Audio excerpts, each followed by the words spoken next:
his death gave me freedom, which sounds really cold, but in a sense, it allowed me to go back to who I was, not just a wife and banker. It allowed me to become me again.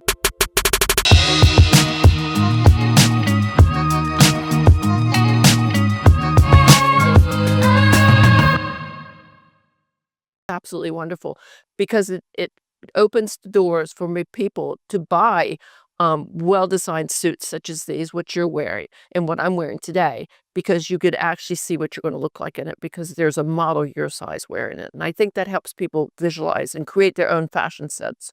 Interesting. Earlier on, you mentioned you lost your husband. What was that? I lost my husband in 2017. Yeah, Wow. yeah, 2017, right before COVID. Well, long before COVID, but yeah. Oh, Yeah.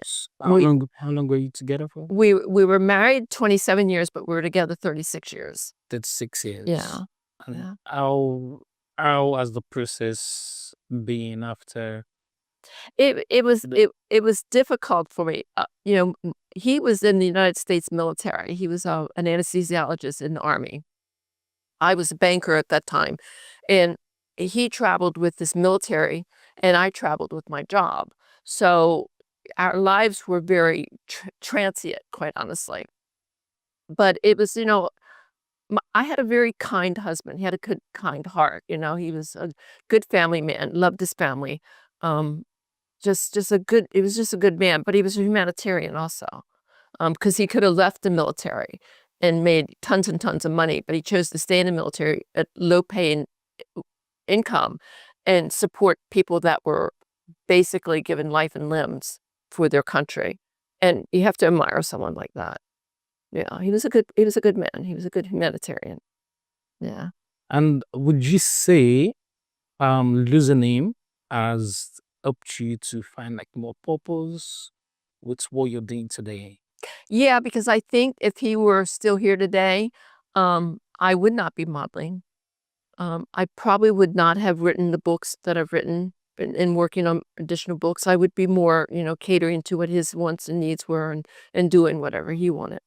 I hate to use the term, his death gave me freedom, which sounds really cold, but in a sense, it allowed me to go back to who I was, not just a wife and banker. It allowed me to become me again.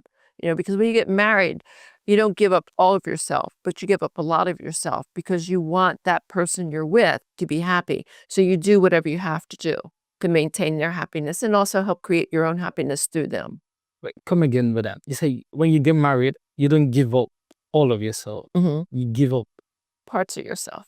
parts of yourself. Yeah. Wow. And that's a commitment to someone, though. I mean, marriage is about committing to that person for the rest of your life, and doing what is right for both of you, and being able to have good communication so that you can keep stability within your marriage life or within your individual life, quite honestly.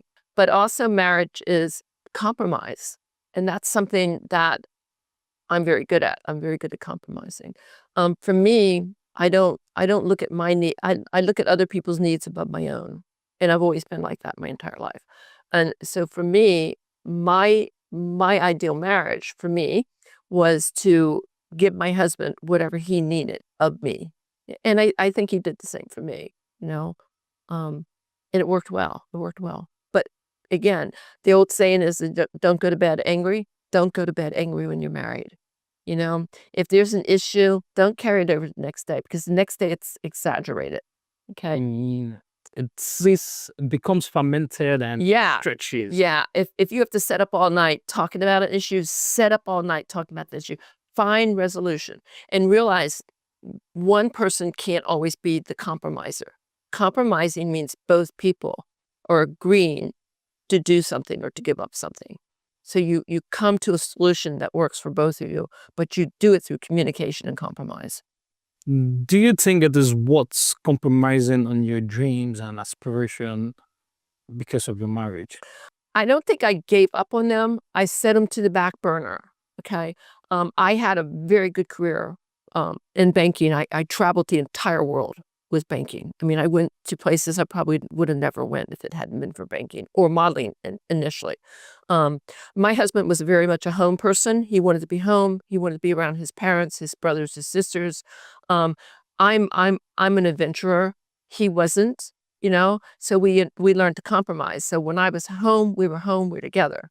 When he was deployed someplace, I was at home waiting for him. There was never any discussion or any disagreement that I wouldn't be there when he got back. And there was no discussion or determination that he would not be there when I got back. We agreed when we got married that no matter what it took, we would stay married for the rest of our existence. And that's a commitment. That's a commitment in life. And a lot of people aren't able to commit anymore.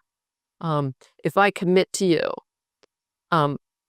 I'm going to be there for you. It's like anything else. If you tell your employer you're going to be there at 9 o'clock in the morning, that's a commitment. You're there at 9 o'clock.